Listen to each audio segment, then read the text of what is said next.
Thank you so much, everybody, for tuning in. I'm so glad that you are here. Today, we are talking about the 11 mistakes pig farmers make.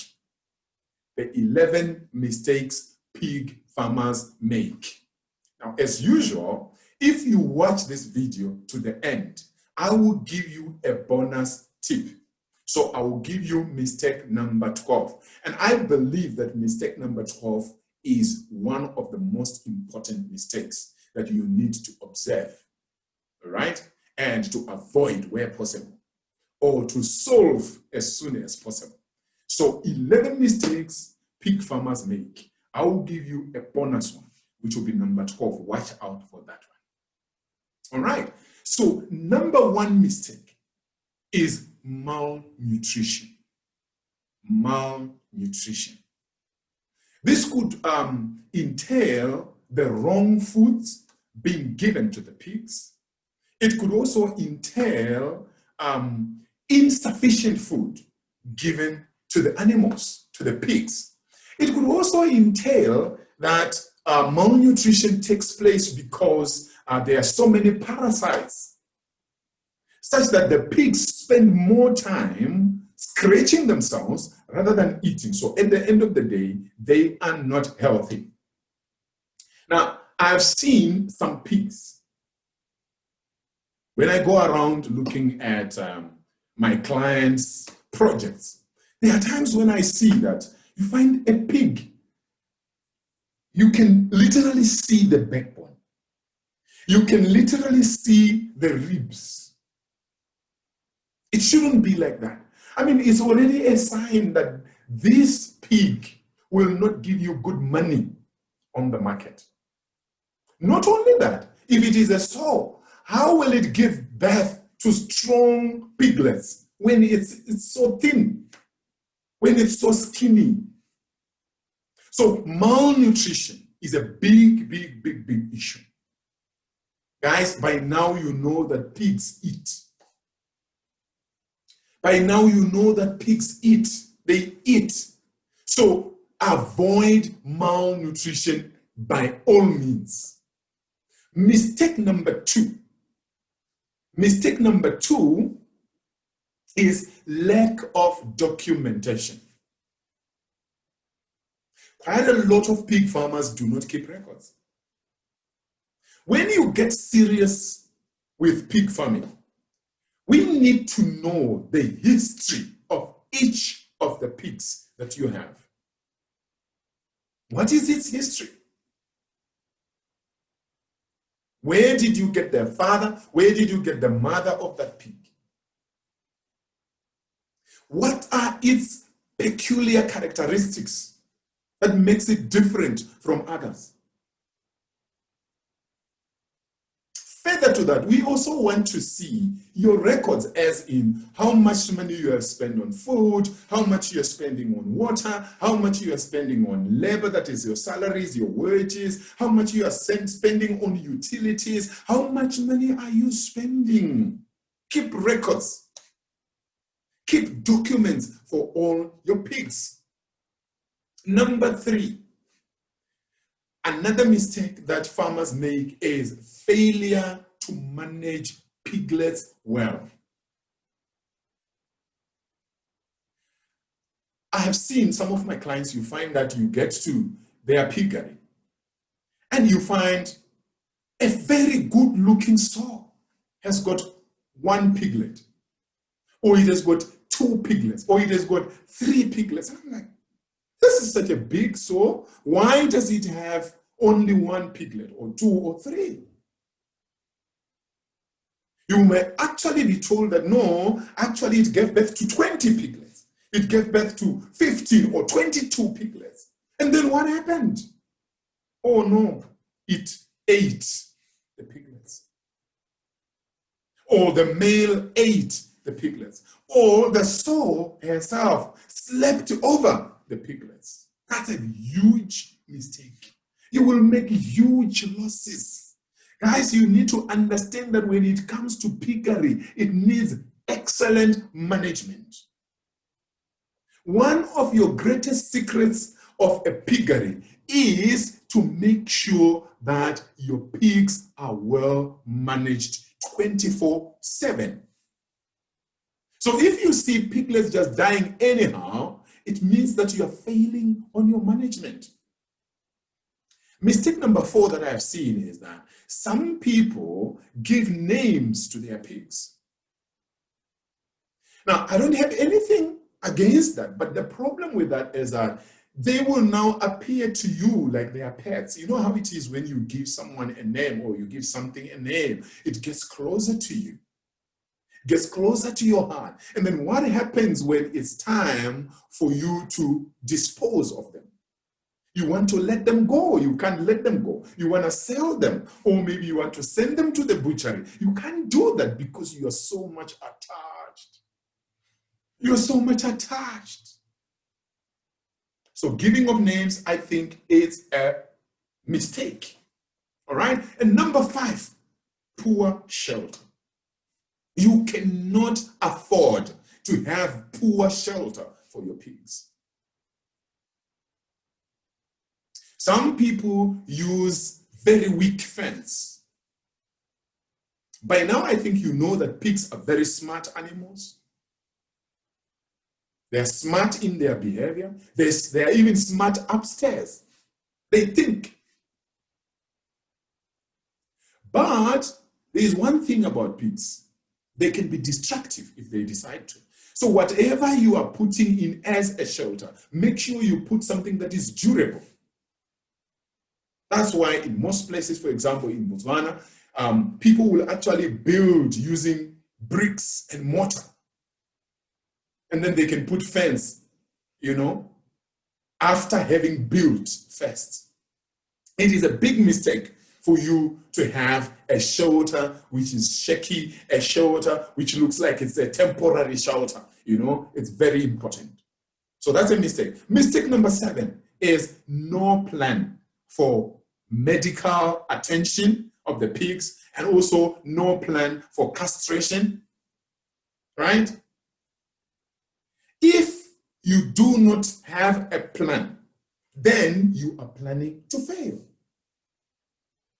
Good pig farmers already know they have a schedule. Such a time, I will be castrating these piglets. Such a time, I will make sure I deworm them. Such a time, you need to have a schedule. You need to take it seriously. Number 8 mistake, not understanding the peculiar personalities of each of your pigs. Your pigs are not going to be the same. They are not going to have the same temperament. They are not going to have the same level of intelligence. Your pigs are not going to be the same. So it is wisdom for you to know each one of them. When you know each of your pigs and you understand their personalities, it will help you to understand how you would treat each one of them. Mistake number 9, having no financial plan. Having no financial plan. Like I said earlier, I've seen that some people, they start piggery, they're very excited, oh, I want to do piggery, but because they did not do enough of cash flow projections, soon after starting, they realize, they are running out of food. The fees that they had acquired are not enough. In some cases, I've actually spoken to some of my clients who say, can I use a water bowser, maybe 5,000 liters? I put it at my small farm, and then I start, watering my pigs. And I'm like, 5,000 liters for how many pigs? Pigs need water.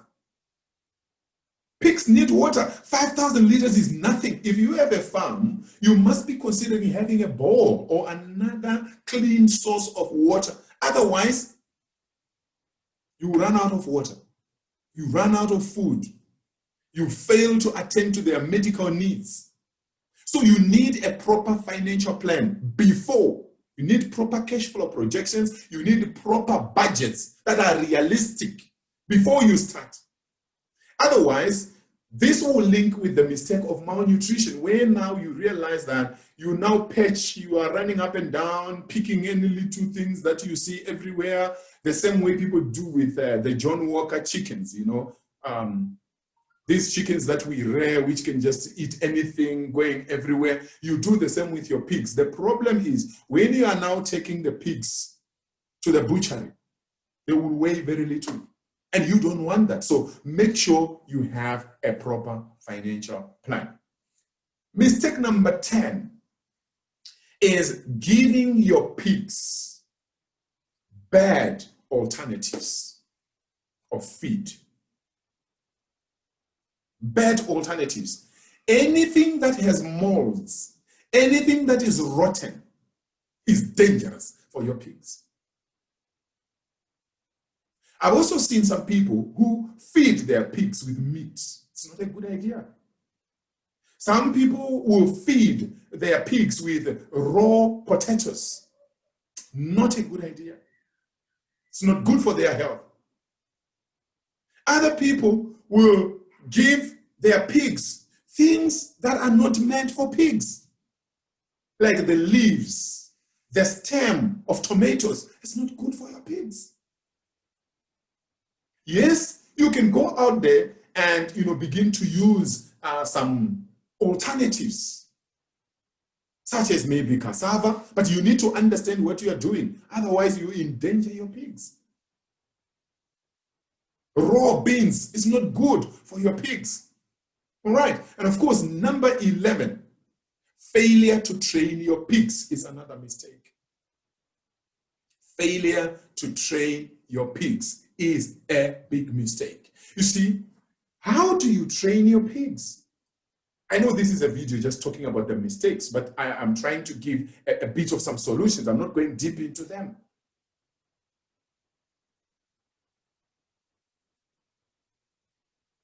Failure to train them. How do you train them? While your pigs are new, you should spend some time with them and learn each one's peculiar characteristics.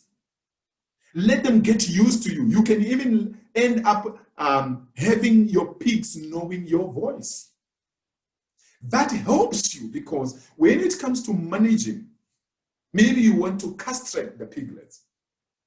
If they don't know you, you are like a stranger to them. You appear once in a blue moon, and then there you are, you want to catch them. It's catching. It's not holding them now. It's catching. It's like a fight. They don't know you. They don't like you. They fear you. They run away from you.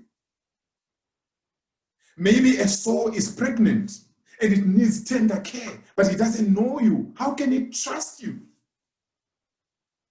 Spend some time with your pigs. Let them know you.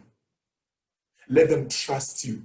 Let them believe in you to work with you. I told you that pigs are very smart upstairs. So if you train them, then you'll be good. Those are the 11 mistakes that I thought we could talk about today. Because you waited until the end, I'm giving you a bonus. Mistake number 12. Insufficient or dirty water is another huge mistake that I've seen farmers, pig farmers, especially beginners, they make that mistake. If you want your pigs to be healthy, to weigh very well, and to bring you value for your money, to bring you the rewards for your hard work, then make sure you plan in advance to give your pigs clean and sufficient water. Most of the time, we recommend that you put a tap. You put a tap. Instead of putting like a water trough where pigs can come and drink and maybe that water ends up being dirty, it would be advisable for you to put a tap because pigs are very smart, they're very intelligent. You put a tap which allows the pigs to, when they are thirsty, they come and they use their mouth, or their nose. They push they push the tap and water comes out. They drink. When they stop pushing that tap, then water stops coming out. So you're not wasting. You are making sure that your pigs are drinking clean water and they have sufficient water. But if you are putting in water troughes, you might see that there's a lot of water that is wasted. What other mistakes have I left out? Is there a mistake that I have explained in a way that you do not agree with? I'm also learning and I want to learn some more. What was most interesting to you in this video? Let me know in the comment box. And please, click the like button. Click the like button. Leave a comment, leave a question below. Let me know what is the next video that you would want me to produce for you. All right. Thank you so much. I really appreciate your time. God bless you. Bye-bye. Make sure you subscribe to my YouTube.